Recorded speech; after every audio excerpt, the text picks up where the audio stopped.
So let's talk about two people that you drew out, particularly in this book. I read in one of your articles where you said you want to make it kind of your job or your contribution to popularize, especially Malinda Morris, especially. And I've titled this program, Who's the Most Significant Female in Hebrew Israelite History? And it may just be her. She's the only one who started her own Hebrew Israelite church, right?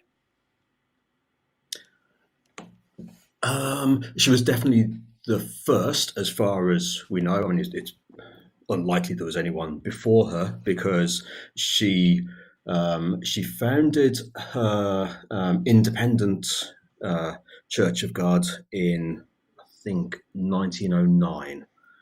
It was a year after Crowdy's death. So she's almost certainly the first. There have been maybe two others, depending on what you consider founding. There was Mother Daly, who founded Temple Bethel from a kind of holiness congregation, and there was also Tzioni Israel, who kind of co-founded a very small group as well. But yeah, that's her on the screen, right? Yeah.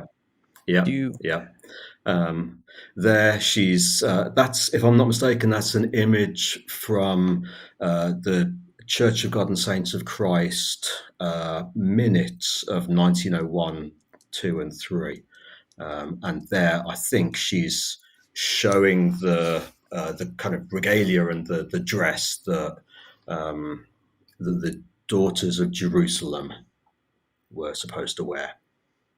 So what can you tell us about her that we need to know? We'll put her picture right here in the middle. We're talking about Queen Malinda Morris, because sometimes she's called Queen there. Tell us a little about where she came from before she started this church. So Melinda was born in Virginia, if I'm remembering that right, and moved with her husband to New York in about 1899 or 98 or 99, and happened to encounter William Saunders Crowdy preaching on the streets of New York at that time, while he was traveling around the eastern United States and William Crowdy. I'm so sorry. I just want to help everyone know what's going on here. So William Crowdy, who seems to be the second known Hebrew Israelite as far as leading something. It seems to be Reverend William Christian, then William Crowdy very shortly after. He's all the way in New York City, and she hears him preaching in New York City. And around what year was that, and how old would she have been approximately? That was 1899. And 1899. That's amazing. Yeah, I don't recall when she was born, but she would have been kind of between 20 and 30. Let me see. Oh, here we go. It was 1867 she was born, so she would have been 32. Okay, and so she hears William Crowdy preaching, and then what happens? Yeah. And she and her husband apparently left their existing congregation and joined the Crowdy's newly established New York branch of the Church of God and Saints of Christ. And do you know if that one is still around, or what happened to the Crowdy branch that was in New York City? I'd expect, I don't know for certain, but I expect that it carried on in some form or another and is probably still there, although continuity it might be a little bit difficult to establish. Because I feel like a lot of people, I wonder how long it lasted, because I feel like a lot of people, when they talk about development of Israelism in New York, I'm talking about regular folks, not you, of course, but they don't always realize, that Crowdy was out there preaching in New York. They kind of think of other people first when they think of New York Israelism. They don't realize he made it that far. Yeah. I mean, definitely, we tend to think of the Commandment keepers, and of course, Ford and Matthew and Herman, and maybe other smaller figures like that, from about the 1920s onwards. But yeah, like you say, Crowdy was there 20 years before them. Yeah, which is pretty fascinating. That's pretty fascinating. By the way, Abu Kamer, who I believe you cite, if I'm not mistaken, at some point, he is here and he says, fascinating topic. Shout out to Abu. Cool. Hi, Abu. So she hears him preach, they leave what they're doing, and then what happens?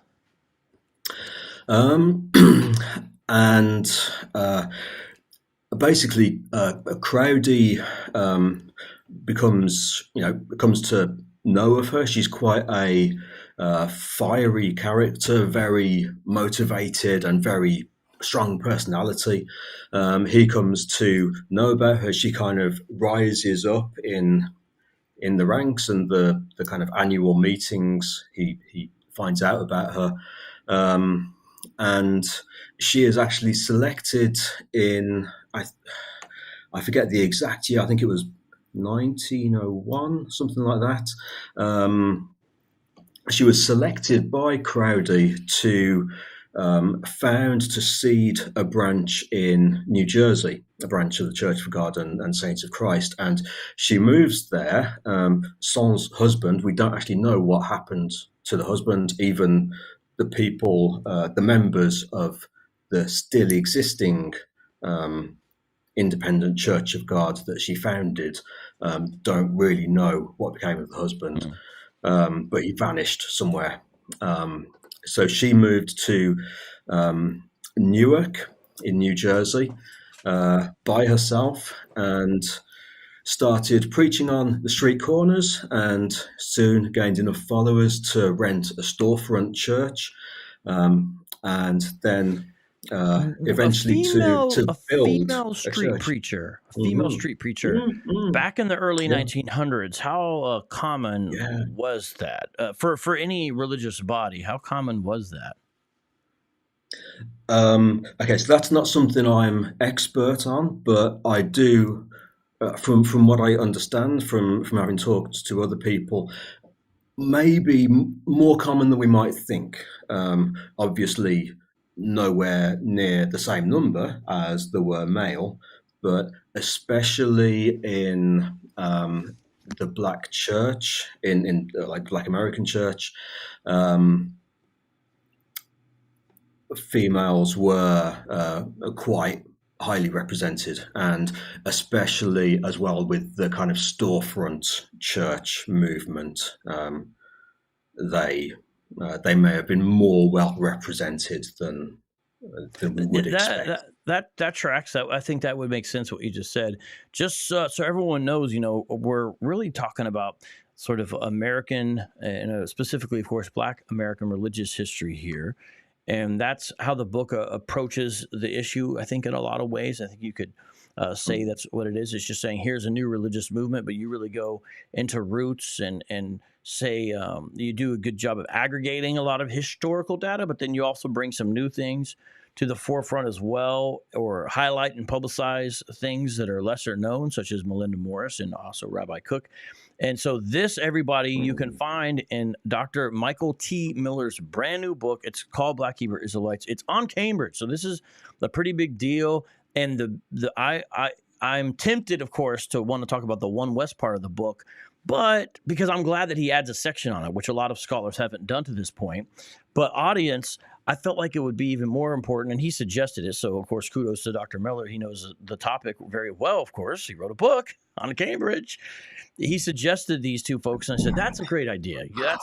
That's a great idea. So I appreciate the suggestion. I'm glad we're covering it. I'm learning as you're talking, and I love hearing about this. And it's interesting because this is the time where you have all these folks coming up from the South, during this time, and there's a whole great migration period. If you guys have studied this, you know. If not, you're learning about it. And a lot of storefronts started popping up. They weren't part of the sort of East Coast and Northern establishment as much. And it was a very interesting collision of different religious experiences during this time in American history. And it sounds like that's partially what's happening here. So I apologize sometimes when I do interrupt, but I'm trying to think what might the audience be interested in and just kind of have this conversation. But I appreciate the work you've done. So she's out there preaching on the street, and she gets a storefront church in Jersey at this point, correct? Oh, yeah, that's right. Yeah, you got company. Sorry, I'm kind of I'm distracted. By the way, Hutchie theorizes that you have a Birmingham. Oh, okay. Well, I see Hutchie here is theorizing that Dr. Michael T. Miller has a Birmingham accent. When he's done, we'll find out if you're right with your hunch there, Hutchie. But shout out to the mods. We got great mods. We got Warrior Woman. We got D-New. we have some of the best mods in the business, and we've had a lot of great people who just really support the channel as well. And shout out to you, Warrior Woman, as I mentioned before, Abu. But also a number of other people, Doki Doki Bible Club, who's gifting the channel memberships. I appreciate you doing that. It really supports the channel as well. And shout out to Alan Torres, my guy, who regularly helps this channel run and operate. So great people here. I'll give the rest of you shout outs when I can. But is it a Birmingham accent? Yeah. Yeah, well spotted. Thank you, Hutchie.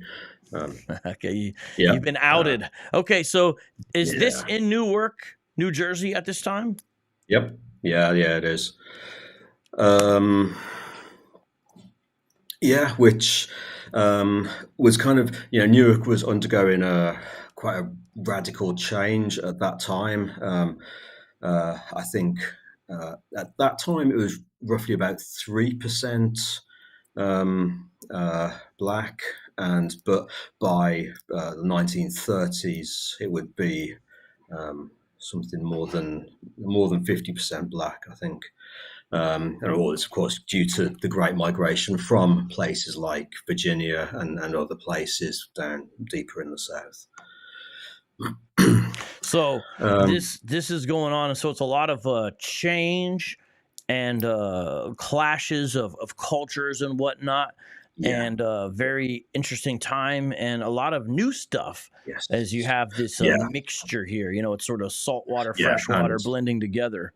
And Warrior Woman, our resident Aussie, also guessed apparently that you had the Birmingham accent, and he wants to know, Hutchie wants to know if he gets a prize. Hutchie, I don't know if you get a prize, but you did make him smile, so there's that. Yeah. Okay, so she's got a branch here of Church of God and Saints of Christ, and what happens then? Well, she keeps on working the city of Newark, gaining followers, and she keeps on climbing the ranks of the National Church of God and Saints of Christ. At one point, and she became a little bit of a contentious figure by about 1905 or so. She was being called Queen Malinda Morris, and she was viewed by a lot of people as almost like second, like kind of the second in command, or the second most important person after Crowdy himself. Some of the followers were actually wearing her likeness on a pin next to Crowdy's. And a lot of the kind of the males in the hierarchy didn't take too kindly to this, as they tend not to, and set about trying to demote her, to put her in her place, as they might have thought of it. And they actually succeeded. She was deplatformed, defrocked?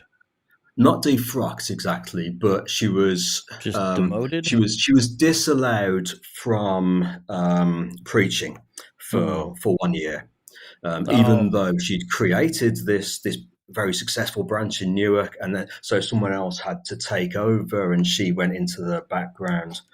Do you know, Dr. Miller, what the charge or reason was that they gave for the 1-year censure? Was that ever established? I don't remember. It may have been regarding this. My writings know more than me.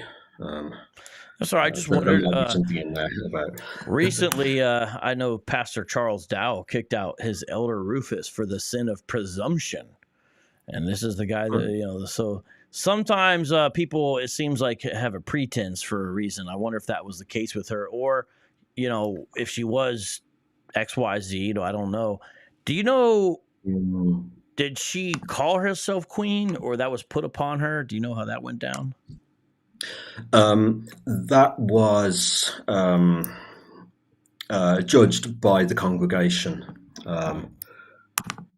Yeah, that wasn't a title that she claimed for herself, although she went along with it quite happily, as you might imagine. We know how that goes. We know how that goes, right? Yeah. Okay, so Queen Malinda Morris of the Church of God and Saints of Christ congregation in Newark, New Jersey is censured for 1 year. And then what happens next? Yeah, she kind of reclaims her place, and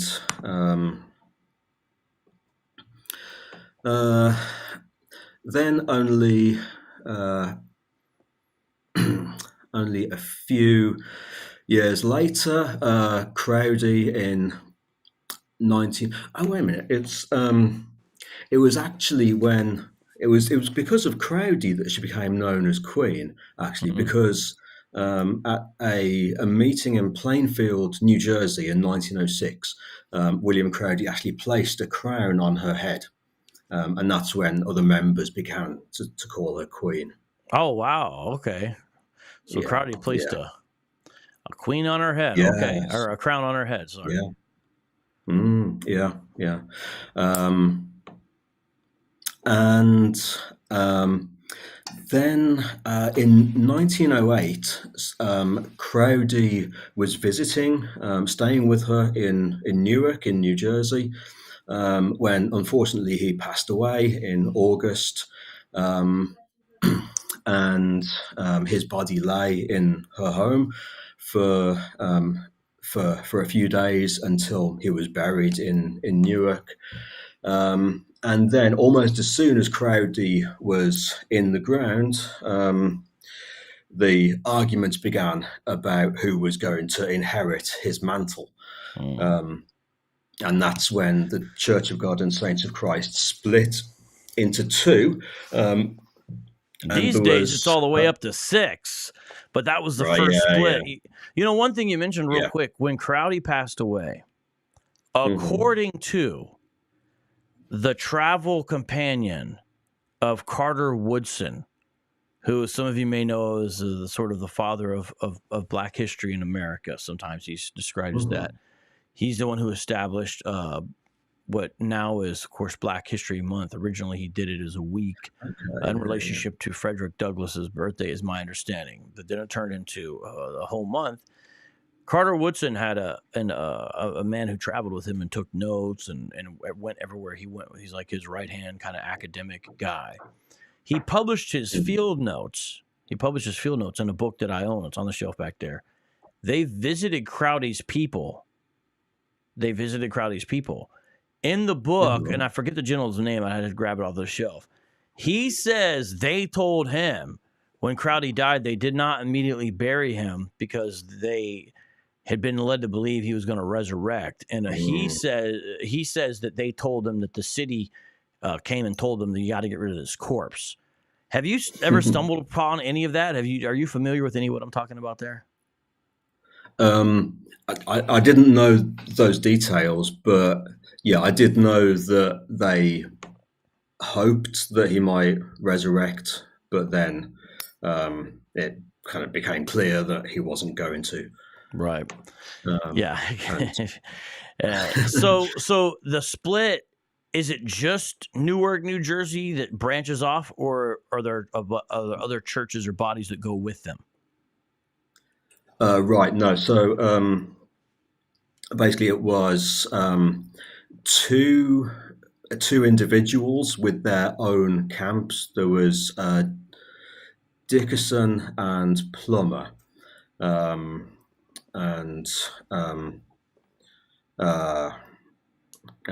Dickerson was supporting Bishop Grove, The white who guy. was That's the white guy. Yes, the very first, if I remember rightly, other bishop that Crowdy kind of ordained or whatever it is, and Plummer supported Crowdy's nephew Joseph Crowdy. Yeah, and Plummer is the one who basically kind of Judaized the Church of God and Saints of Christ much more extensively to the day. If you go on their website, it's kind of just like, hey, Judaism's our way of life. That's what we do. Yeah. Versus Grove, the Grove faction was less so. But where did Malinda Morris fit into those splits? Well, she actually she saw this happening, and she just thought, okay, these boys are going to squabble about this, and I don't really want to have anything to do with it. So she just carried on with her own congregation and just said, we're not part of either of them. We're not taking sides. We're following Crowdy, basically. And it came to legal, like they sued each other, I think, Grove and Plummer, and they tried to take Morris to court as well, but she'd actually added the name Independent to the Church of God and Saints of Christ that she ran, and it was thrown out of court because the judge said, well, yeah, it's obviously different. It's the Independent Church of God and Saints of Christ. Now so some of you who are very astute listening to this, maybe one or two of you might recognize that name. You say, wait a minute, the Independent Church of God and Saints of Christ. Because that you should have seen if you watch this program regularly on the cover of a book that I once showed on here. The cover of a book, which we're going to get into next.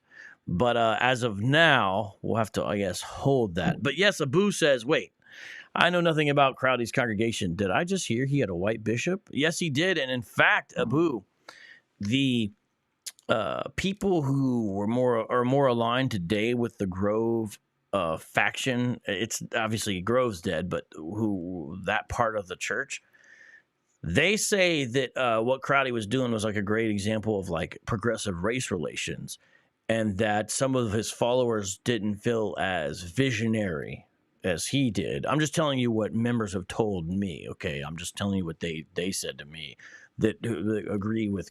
They think Grove is a good thing, not a bad thing, and they say that really Crowdy relied on Grove as like a number two, and maybe he would have taken over after Crowdy's death.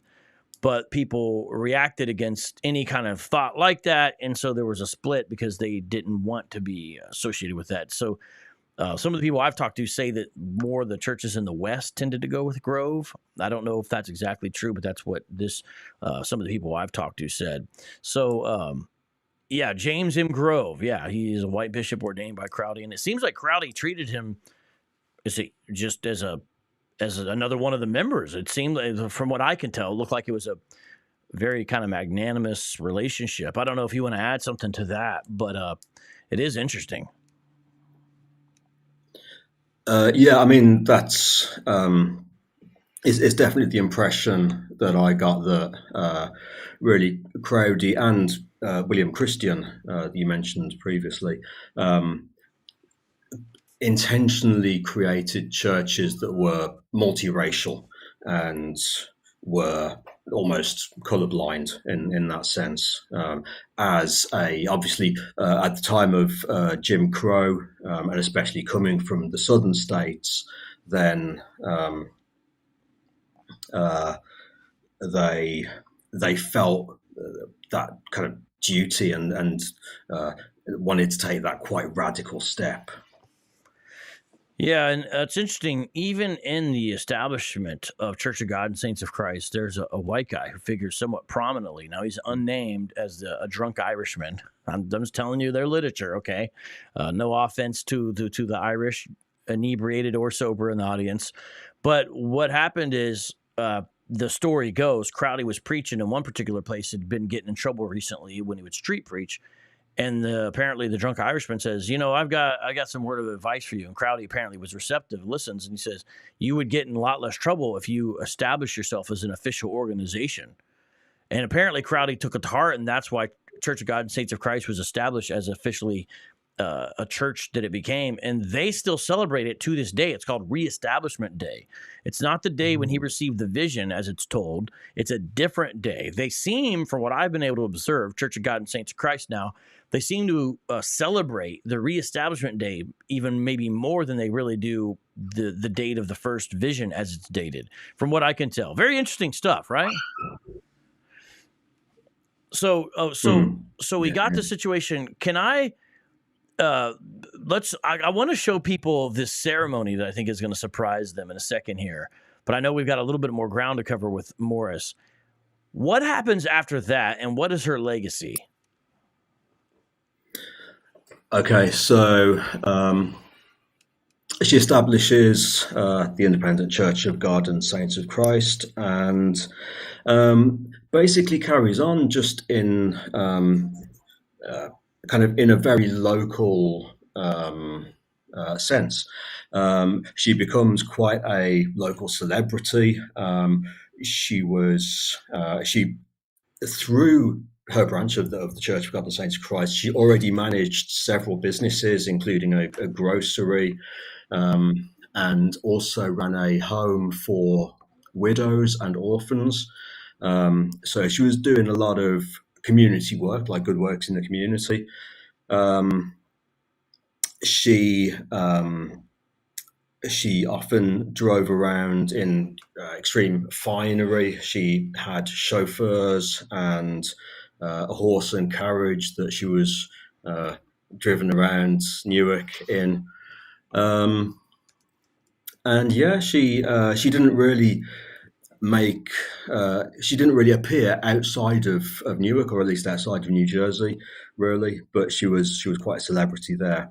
And then she got the funds together to actually build a church, which still exists and is still inhabited by, if I remember rightly, or maybe there is one that you can bring up on the screen.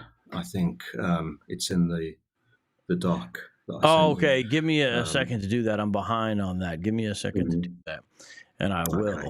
And so you're talking. What's the name of this church in 2024? What is the name of this church right now? Well, it's the Independent Church of God and Saints of Christ. So they kept the same name. That's the name, and yep. It's in Newark, New Jersey, and it still exists. Do you know much about what we might say is Street? Well, we're sort of Jones Street. We're going to get into that in a second here.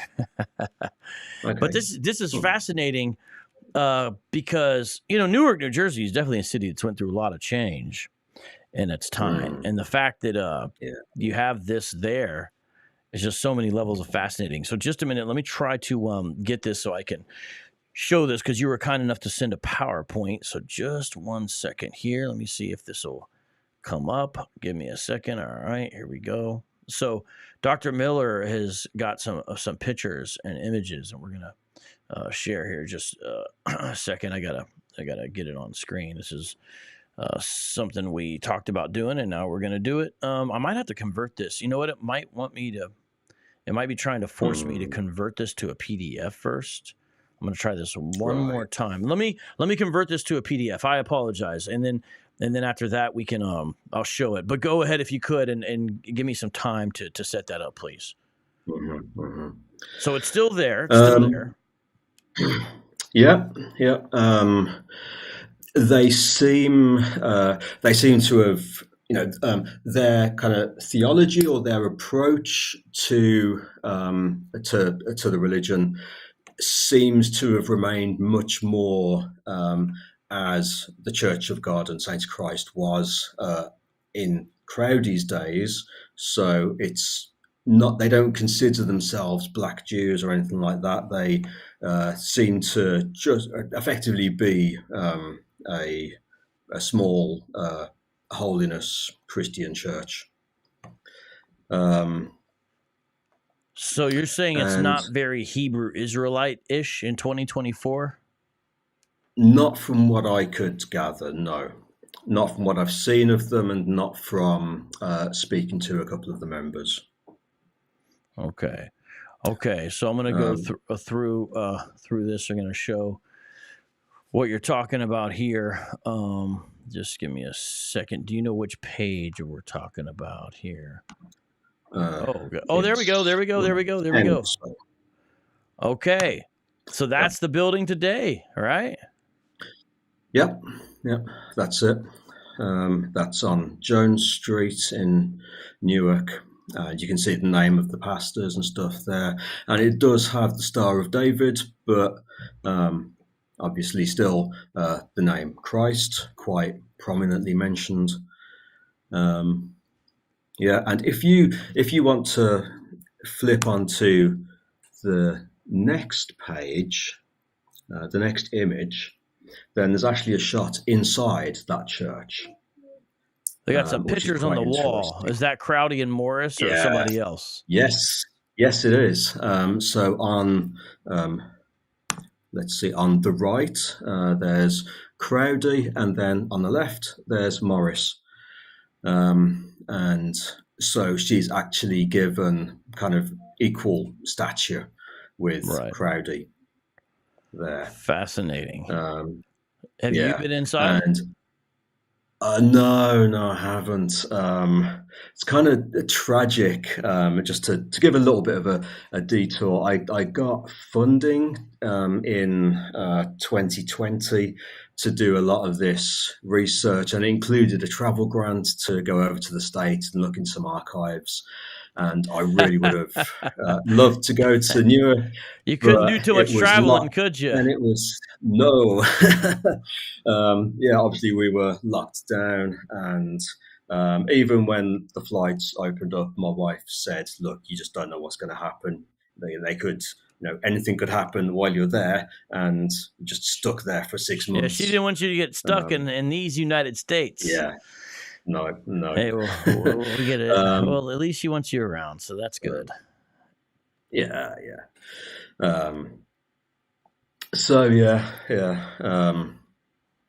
And of course, you can tell from those the fact that they've got those two images in the church, that they don't feel any necessity of following like commandment against graven images or anything like that. They're quite happy to have these pictures of people up in a church. Elder Malinda Morris of Newark, New Jersey, showing the front and back view of the new daughter's costume. How'd you get the minutes? How did you get the minutes? Are those online? No, I got them from, I think, the Kansas Historical Society. They very kindly scanned the document and sent me a PDF of it. And Malinda Morris is mentioned several times in there. That's fascinating. Okay, so I'm looking here. You got something from the Yonkers Herald. It says Independent Church of God and Saints of Christ, Tabernacle No. 1, Elder A.W.Cook, pastor in charge. The Queen, E.M.D. Morris, and her staff and singers will be at the Tabernacle at 8 Clinton Street tomorrow from 10 a.m. to 4 p.m. Appeals. This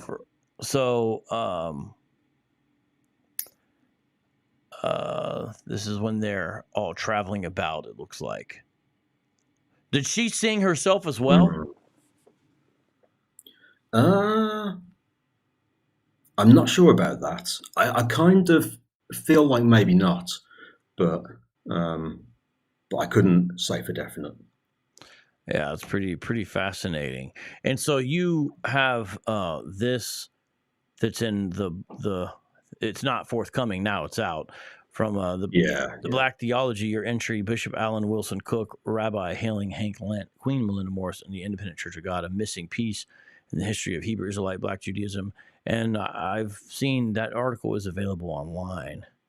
People can get that online. Yes. Can I want to show people this, and maybe we can comment on it. If you just give me a second, it's gonna take a second to get this set up. But can we talk about the street naming situation? I'd imagine you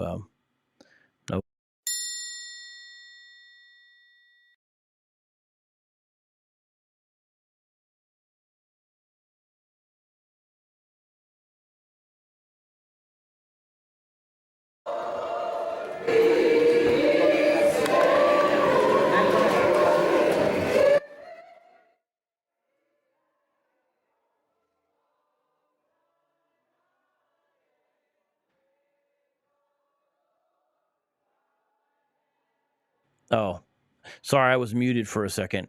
Do you know a little bit about the street naming scenario or situation, Dr. Michael Miller? Not much, really. I think they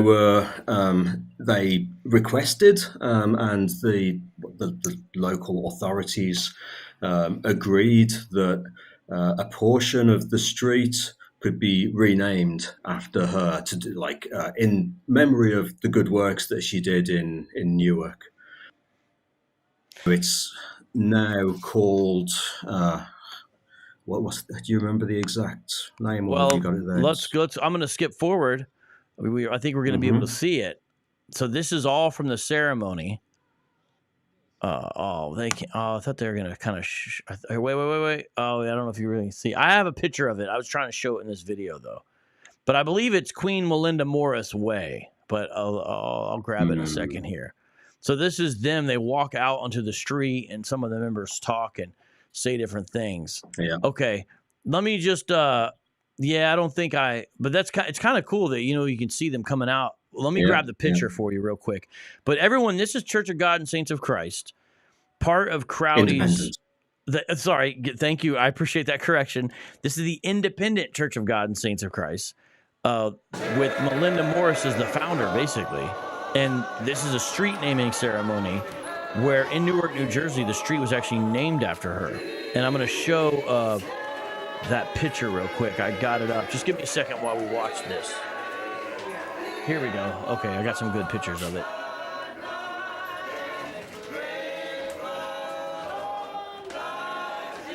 And they have a number of songs that they sing, and a lot of them actually tell the history of the group in some of them. All right, here we go. Okay, here we go. Here's our pictures. This is before they put it up. Oh, now it's in the way. Let me get rid of that. There we go. Queen Malinda Dora Morris Way. Okay, so I was missing the middle name. People were asking if the video, everyone, is relatively speaking present day, but it's from 2014. So the video is 10 years old. And no, she is not still alive. She's not present in any of the videos. But that's the actual sign. It was originally called Jones Street, right? Yeah. And there it is now, all hung up. You can see it there. And so, people, did you guys know that there is a street in America named after a Hebrew Israelite female leader, nonetheless? Are there any other streets in the world anyone knows about named after any Hebrew Israelites anywhere? I don't know of any. This might be the one. Yeah. How fascinating is it that it's Queen Malinda who got it? Very fascinating. Well, what else do you want to say about her before we move on to Rabbi Cook? What else do you want to say about her before we move on to Rabbi Cook? I suppose just she's obviously still held in extremely high esteem by the members of the church. And there is, I gather, there's a bit of bad blood still between that church, that congregation, and the mainstream Church of God and Saints of Christ, or Temple Bethel, I think it's called now. They kind of, they don't seem to like each other very much, as these splitting groups often don't. Do you know, is there basically only one independent Church of God and Saints of Christ? I believe there's another one completely unrelated. I can't remember where. Yeah. So, and I don't know what their story is. I never managed to find out much about them. Wow. So another one, but not this one. Yeah. It's tough when that happens, because just like with a Christian's organization, Church of the Living God, there's so many of those. It's real difficult to find. Yeah. And then even when I first started looking up information about Church of God and Saints of Christ, I didn't realize there's 6 groups at least. Yeah, that sounds right. I don't know, but yeah. But you do have, everyone, a lot of this history that we're talking about, it is available in Dr. Michael T. Miller's new book called Black Hebrew Israelites, published on Cambridge Press. And guess what? It comes out tonight at midnight, March 28th. That's when the things are supposed to start shipping, and that's when if you've pre-ordered it digitally, it should be available for download. Let's come back after I play a brief little commercial and talk about Rabbi Cook. Does that sound good? Yep, sounds good to me. All right, and I appreciate all your expertise so far, guys. This is a book I've read in its entirety, the book we're talking about here today, written by Dr. Michael T. Miller, and it's one of the 5 books that I would recommend for a person to understand Hebrew Israelism. It is in that 5 when you talk about mainstream publications, and so I'd encourage people to get it. It's pretty affordable. The paperback is pretty affordable, so do consider that. But in the meantime, let's play a commercial from my book, and we'll be right back talking about Rabbi Cook. Here we go. Just a second, y'all.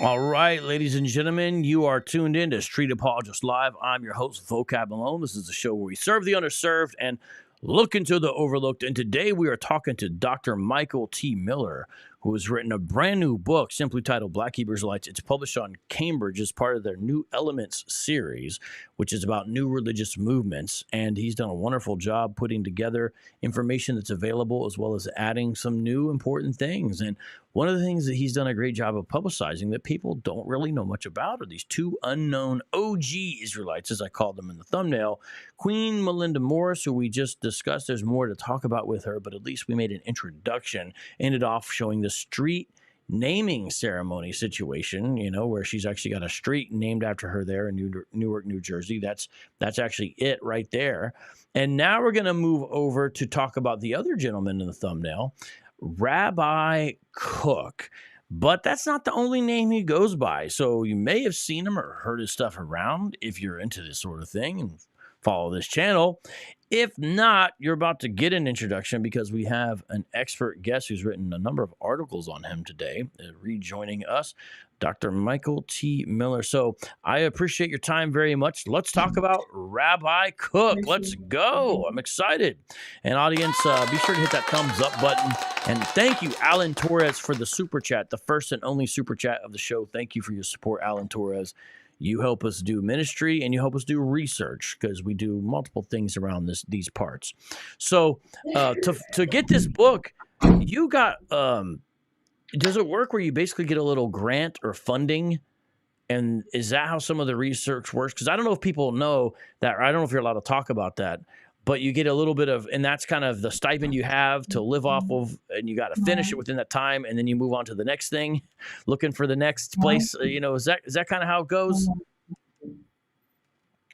Yeah, it's basically the application for funding and then spending time researching and writing, and we make almost nothing, next to nothing, from the sales of these books, but we get the kind of kudos that's important in the academic life, and so if you don't make much from book sales, is it come from the sort of grant that's given while you write it, or is that? Yeah, that's. I mean, obviously, you live on that while you're writing the text, and then usually, you'd afterwards you'd either go on to the next project or you'd go back to your work at a university if you're lucky enough to have a university position. So do you spend a lot of time filling out grant request forms? Yeah, I definitely have done, and a lot of my friends do. It's very tedious. Increasingly, a lot of people now, because of the difficulty in finding funding and in finding sustainable jobs at universities, people are beginning to move out of academia and having to do their research kind of part-time. Oh, you're saying a lot more academics are bivocational now? Yeah, I guess you could say, bivocational. That's a good way of putting it. It's a hard life, but I'm glad to have you on today, and I do hope people get this book. We're talking about the Independent Church of God, started by Queen Malinda Morris, Independent Church of God, Saints of Christ. And apparently a gentleman came out of this group named Rabbi Cook, and some people might know him because he's wrote a somewhat well-known book within these circles. I don't really mean well-known. I'm just talking about people who pay attention to this channel. They may have seen. But let's talk about Rabbi Cook and the relationship with Queen Malinda Dora Morris, please. Okay. Allan Wilson Cook is his full name. He was born also in Virginia, in a place called Loudoun County, in 1872, according to his own book.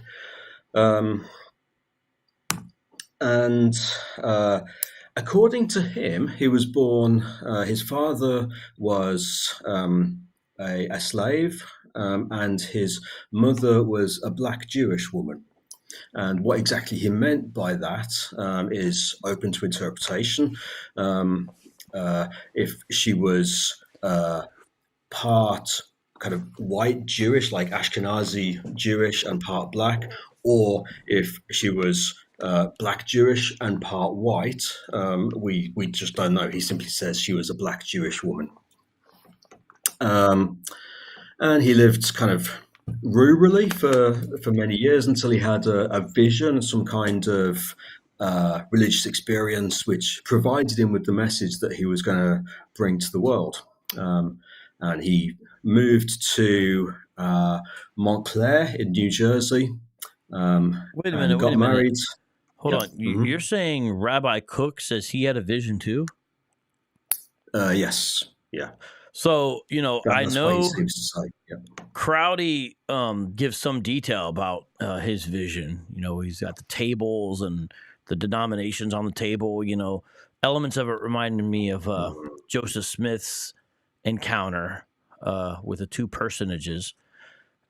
And then Reverend William Christian says he received this information. He seems to indicate a vision, but I've never heard any details about it. I know that when it was time to move to Israel, fast forwarding to someone else that you've published on, Ben Ami says he got a vision. I believe it was from Gabriel that they were supposed to move. Yeah. But you're telling me Rabbi Cook also had a vision? I didn't know about this. He only mentions it very briefly in the book. It doesn't dwell on it or describe it, but it sounds as if he had some kind of experience.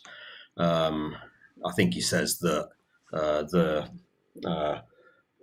the message that he was to bring to the world was revealed to him. Is that is that in his book? Because I read that book and I might have missed it. I'm pretty sure. Yeah. I need to go back and read. I don't remember the exact wording. Okay. Well, that's fascinating. Okay, so another man with a vision. Okay. I know a Hebrew Israelite that I talked to who's a historian of early Hebrew Israelism, one of the rare kind of inner church historians I know. And he says he believes that God was doing something among his people, giving multiple people similar visions all at the same time. And he believes that that's what was going on as part of the Ezekiel 37 reawakening. So I suppose a person with certain presuppositions could interpret it that way. So he received a vision and he goes to Montclair. Then what happens with the man who was sometimes known as Rabbi Cook? Well, he takes up some kind of odd jobs. He's listed in the historical sources, like the city directories, as being a janitor and a coachman, until he sets off he goes to Newark to study business at a business college in Newark, and it seems like while he was there in roughly 1906, he must have encountered Malinda Morris and her church and joined them. And then he was selected to set up a second branch. I think, if I remember rightly, he set up a second branch of her independent Church of God and Saints of Christ in Montclair. Okay. Keep on going. I actually have a print copy of his book. I'm going to grab real quick. Tell us why Rabbi Cook is important within the history of Hebrew Israelism, if you could, just a minute.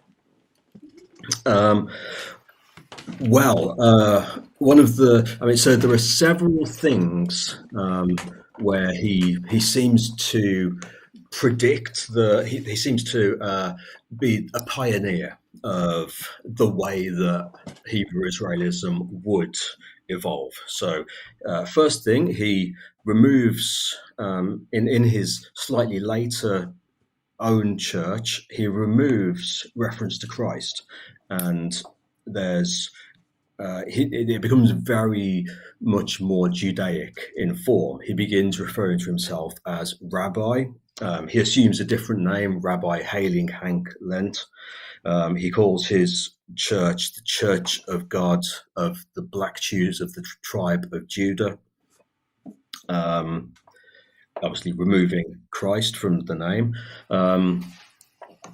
He also emphasizes the commandments. In his book, unlike Crowdy and other Hebrew Israelites who are writing at that time, he doesn't talk about emulating Christ as the key to salvation. He talks about performing the commandments. This is obviously a very Judaic way of looking at things.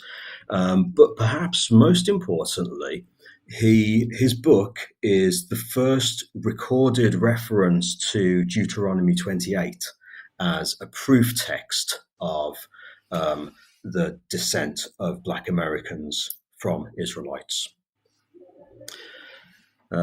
He refers to just one verse, but he does refer to that as the single most important biblical text, establishing that Black Americans are fulfilling this prophecy and therefore are Israelites.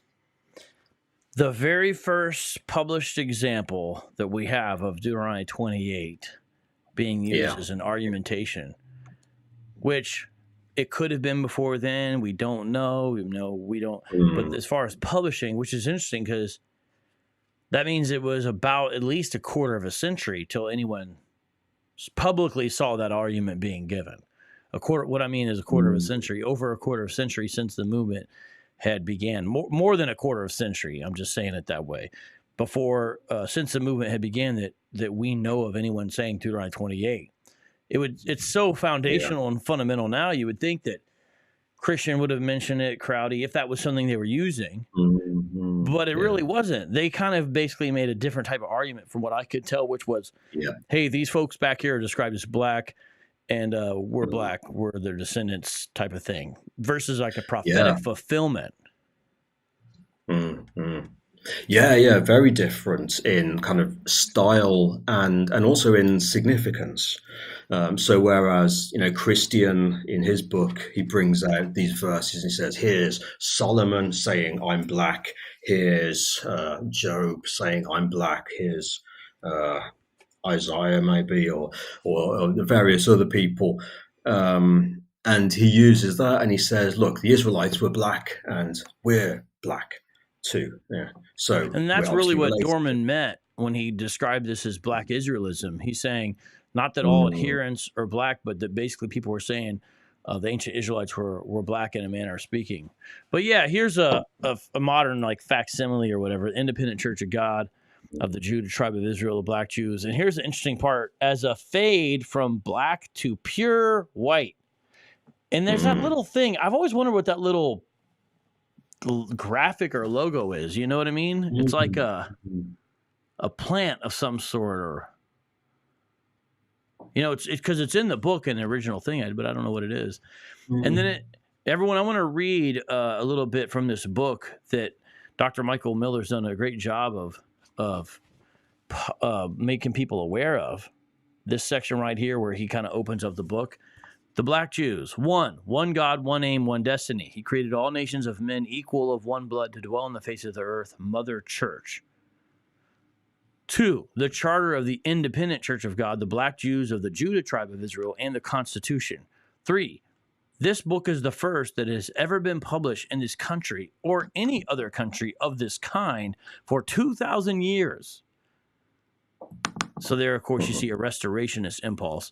It opens up biblical history and turns the light on the whole world. Its author is an inspired writer according to the Spirit of God, and a sketch of his life from boyhood up. It is interesting from beginning to end.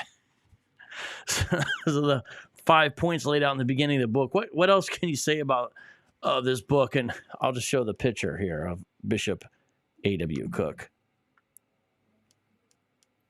The book begins with the kind of constitution and various kind of legal documents, what's it called, the kind of legal foundation of his church, the charter of incorporation, and that in itself is quite interesting because it's almost word for word the constitution of Crowdy's church. Almost identical, and about 6 individuals are named in the charter as being the kind of founding members. Allan Wilson Cook, that's him. Reverend Alexander Cook, is that his father? Tony Benjamin Atkins, Richard T. Porter, Nathan J. Johnson, David Rudy, Rosa Wilson Cook, Miss A.W.Cook. What can you tell us about David Rudy? If I'm not mistaken, you brought him out in your book, did you not, for a specific reason? What can you tell me about David Rudy? David Rudy is really the only one I managed to track down out of those names, other than Rosa, who is his wife, is Cook's wife. David Rudy was a Ashkenazi Jewish pharmacist. What? Who lived in Yonkers, New York, and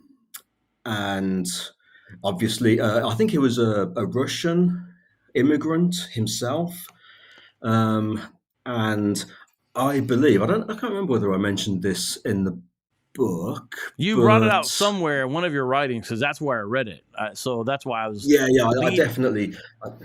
But my presumption that I'm kind of working on is that Crowdy, like almost all of the other early Hebrew Israelites, like Crowdy, like Christian, like Malinda Morris, and like Matthew and Arnold Ford, was a Prince Hall Freemason. I haven't seen proof of that, but I believe it very strongly because everyone else around him, all of the other leaders were. And I expect that he probably got to know David Rudy through Freemasonry somehow.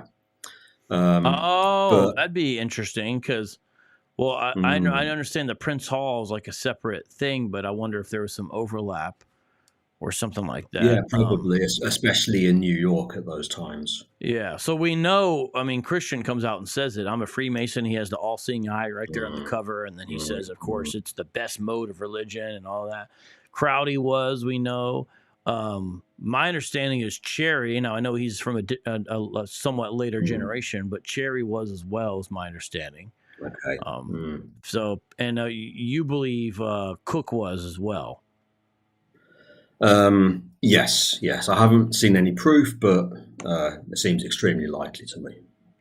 Well, I mean, help me understand. I haven't looked into this, so I don't know what's going on. This is a picture of him in the book. What is that?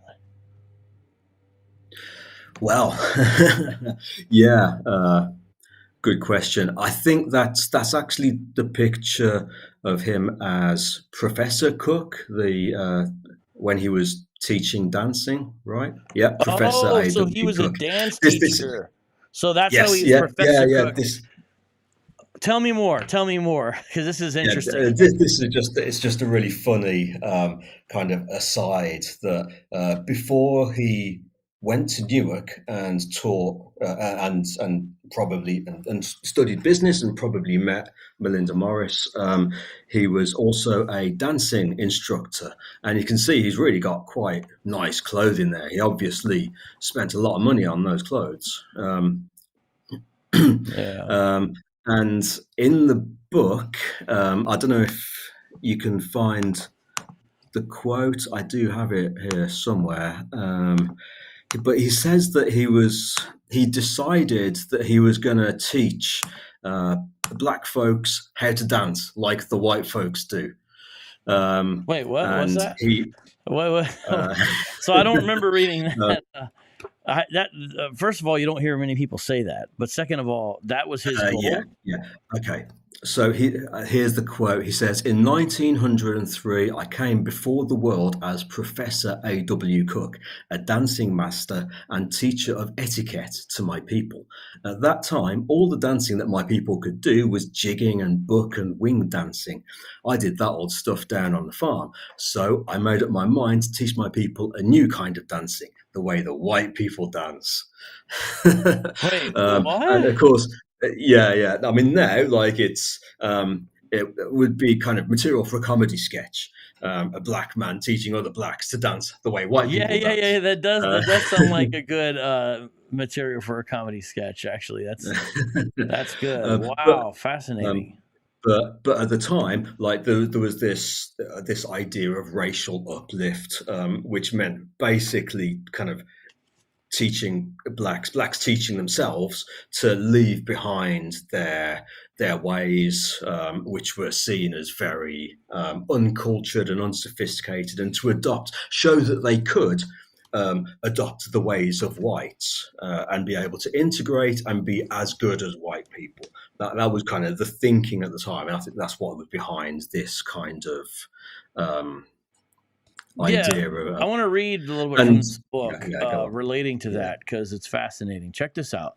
So this is from one of the oldest Hebrew Israelite books that is in existence. And everyone, I want you to listen to this. Here's what it says. "If we prove ourselves worthy of taking care of what God has intended for all men, their rights, the white race is willing to give it to us. The Christian white people are willing to help us and give us the percentage of our money if we can take care of it and use it godlike. God doesn't intend for us to have it until we prove ourselves worthy. In order to prove to the world and God that we are obedient people, we have got to back only real leaders. Those leaders must be men that will shoulder the musket and be the first men to sacrifice their lives, not a man who is willing to stay behind the ignorant and suffering race of people and feather his own nest off them and shout, "See what I have done." He must be a man that is brave enough to go before the white people in an intelligent way and demand the support of our people in a manly manner. They know that we have not anything to build churches with when we are living in chicken coops and can't buy a square meal 3 times a week without suffering for it. The white people will give us all the churches we need if we are worthy of them in the community. My friends, in order to build this race, we need more men like Abraham Lincoln, Fred Douglass, Booker T. Washington, A. Foraker, Marcus Garvey, and others that have proven themselves manly men that will face the world and demand their rights for the Negro race in a godlike manner. It sounds very Booker T-ish to me it sounds very Booker T-ish as far as his economic philosophy and work ethic ideas. It seems like, for at least that part. Yeah, and that reference to Marcus Garvey. So there's one of the biggest sections, one of the biggest chapters of that book is devoted to like a defense of Marcus Garvey, who at that time was in jail. So he was definitely a big Garveyite, and he was a member of the UNIA and is mentioned in the UNIA's newspaper, The Negro World, 2 or 3 times. The Cook. A.W.Cook is mentioned in Garvey's newspaper? Yeah. Under what context, do you know?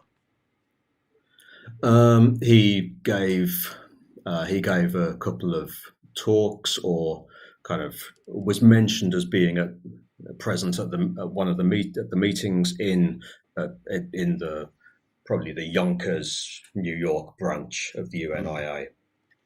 Fascinating. Not big mentions, but he's just said like Bishop A.W.Cook said some words.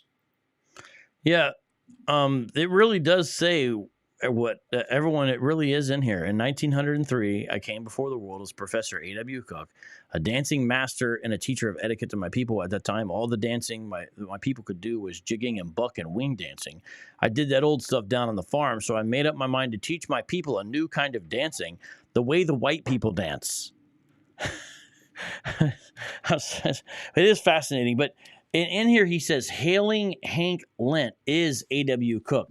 Do you know what his real name was and what's up with all the name changes? I was a little confused by this with the man. Well, all of the kind of historical references to him in local newspapers, in city directories, and marriage notice that I saw all refer to him as Allan Wilson Cook. So, what do you think is up with Haling Hank Lenht? If you had to guess, what do you think he's trying to do with that name? Well, I mean, it sounds like he's trying. I mean, Lenht definitely sounds like it could be a kind of East European, Ashkenazi Jewish name. See, that's what I wondered, but that's what I was wondering. You think that might be something to it? One of the possibilities that I've suggested is that it was a Ashkenazi name that his mother inherited from one of like a white Jewish part of her background, and passed on to him along with the knowledge of this Jewish background. And although he was legally named Cook, he then once he started calling himself Rabbi, he reverted in some contexts to the name Lenht. And Haling Hank, I really don't know, maybe that was a nickname that or maybe it was name of an ancestor somewhere along the way. I couldn't find any trace of it anywhere at all, apart from in that book. Well, here's kind of the money part of the book, proof that we are Jews. And so again, what we're talking about with Dr. Miller is not this book. We're talking about Dr. Miller's brand new book called Black Hebrew Israelites on Cambridge, which comes out tonight at midnight. And I encourage everyone to get it. But in here, he talks about Cook and Morris, who we just discussed. And I just want to read this because even though it's true that this is the first use of the argument from Deuteronomy 28 that we have within the history of Hebrew Israelism, I don't think any scholar up until now has said that, though. I think you're the first scholar to write that out in writing. I believe so, right? I don't think I don't remember seeing anything where anyone said this is the first documented instance. In fact, I don't really remember people really discussing this book at all until your book, and very, very much detail. No. There was a passing reference in Landing's book, right? He didn't know about this text, though. Oh, he didn't? No. There's like a couple of paragraphs on Cook, and he'd been sent a photograph by some earlier scholar who met Cook. I don't know if I can... By the way, this is... Yeah. Real quick shout out. This book, it's not the funnest read, but it's an encyclopedia with so much great information. I wish Landing was still alive. It's a kind of expensive book, but you got to get this one. Oh, you got the paperback. Okay. Yep. And that's the reference to Cook. What page is that? Can you see? It's 144. Okay. So he mentions it, but he doesn't seem to be aware of this text. Okay.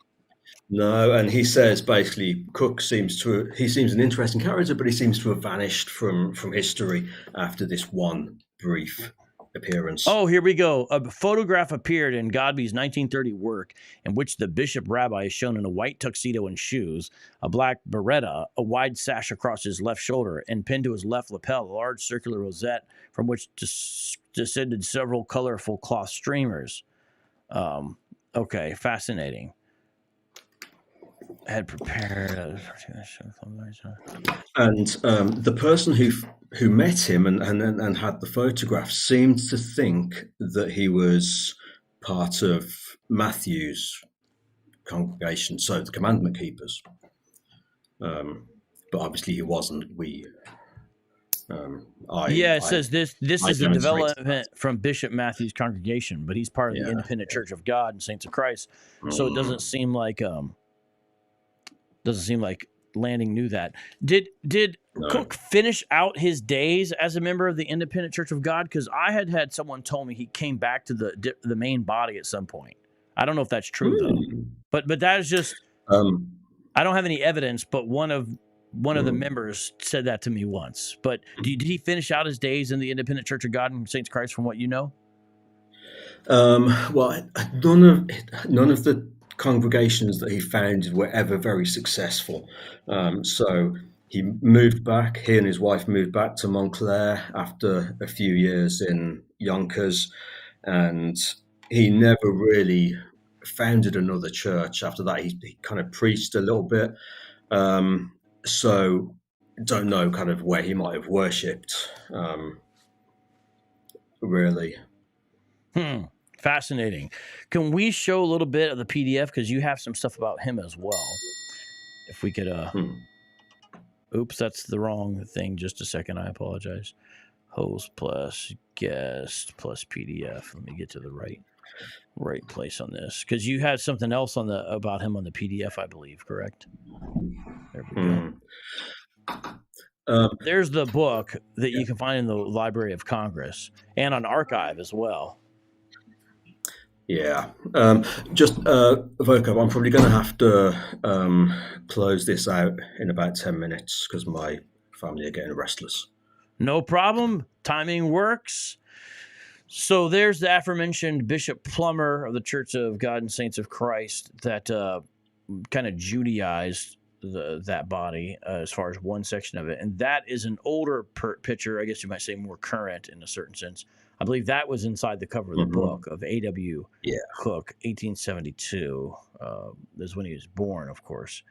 And then You have, I thought there was something else about him. Oh, yeah, appears for help for home. Oh, You have yeah. something else from the Yonkers Herald. Yeah. Elder A.W.Cook of Yeah. 55 North Broadway appeals to the public for contributions to enable him to continue his work at the home of refuge of the Independent Church of God and Saints of Christ in Clinton Street. Mr. Cook writes that he needs $10 for tabernacle rent money, also bed covers and old clothes for women, a shirt waist, and 2 pairs of shoes. What is this home of refuge? Yeah, again, I couldn't find any other reference to that, but he seems to have been helping the local needy and was looking for donations for them. Okay. So was he kind of under Morris? To begin with, yes, but he seemed to always have ambition. So he founded the second and only other branch of the independent Cogasoc. And then there seems to be been some argument or something. He fell out of favor with the leaders there. And he founded his own church, which he named the Independent Church of God, Black Jews, Tribe of Judah. That was actually the name of the church. Yes, yeah. Man, it's funny because, you know, just the fact that he wrote a book, I mean, that shows that's quite an undertaking, especially back then. Yeah, it says here he finished a course in a study in university. Do you know anything about this? That was the business studies that I think he studied in Newark. Okay. Yeah. And that's Newark, New Jersey, 1910. Yeah. A.W.Cook, who represents the Independent Church of God and Saints of Christ, a colored denomination, asked permission of the council to speak in the open air at several street corners in the 4th Ward. His request was referred to the police committee, patrolman pensioned. Yeah. So this is like in a local, the Montclair Times, and he wanted to request to do street preaching. Yeah.